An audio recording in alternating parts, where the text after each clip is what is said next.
Yeah, as well, I'm back to Rock Band Prepper. So tonight's gonna be another short and simple one. Continuing my series on back communications. Tonight's gonna be CB. I broke CB into its own little column because CB has a little bit of an interesting story, in my opinion, and it's not like anything else anymore, to say the least. So CB is just like FRS and GMR. Well, FRS and MERS, you don't need a license. GMRS you do. I already covered that. But the interesting thing about CB is it's AM, amplitude modulation. So your typical FM sounds a little bit more clear, but AM sounds a little different. So, like this. Let's see.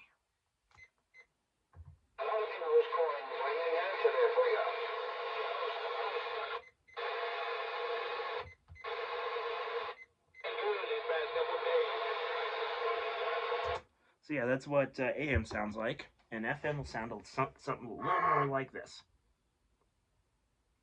Maybe. We'll go over here. Live in the 40s. Clear difference between FM and AM. Now, granted, that AM stuff is coming on Skip on channel 6, but you get the picture. Amplitude modulation versus frequency modulation.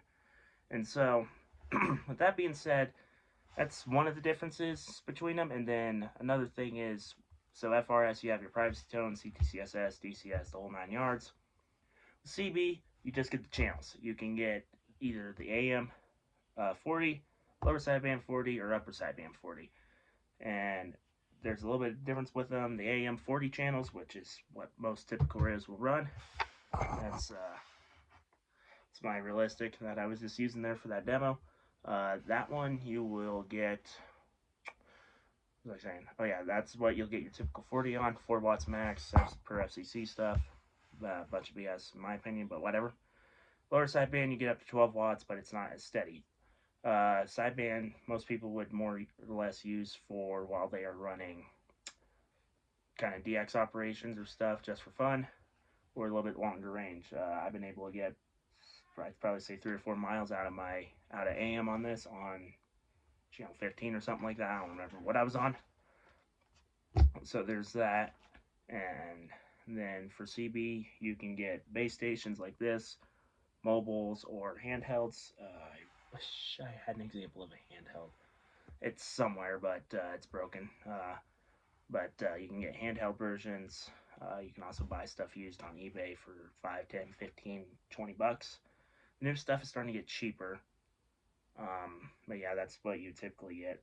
And I forgot, the FCC just approved a little while ago to have FM added to the CB stuff. So you will get your AM standard 40, your FM standard 40, AM sideband on both, and then FM sideband, if I remember correctly. So they just passed that, and the reason for that being was that skip, like what you were just hearing a minute ago, gets really annoying when you're going down the road. So they added FM, and that helps out with it because amplitude modulation is more likely to skip like that. FM isn't. I'm not a genius. I don't fully understand it, but I'm guessing that's why they did it. And you can get into CB for as cheap as probably 20 bucks, all the way up to a couple hundred. CB is still being widely made. There's a bunch of new ones every once in a while. Cobra, Uniden, Midland, they're still making them. I'm Proud, Realistic, and Anytone got into it, and then Present radios are really good too. Waiting on the day I can get my hands on one. So yeah, with that, RMP out.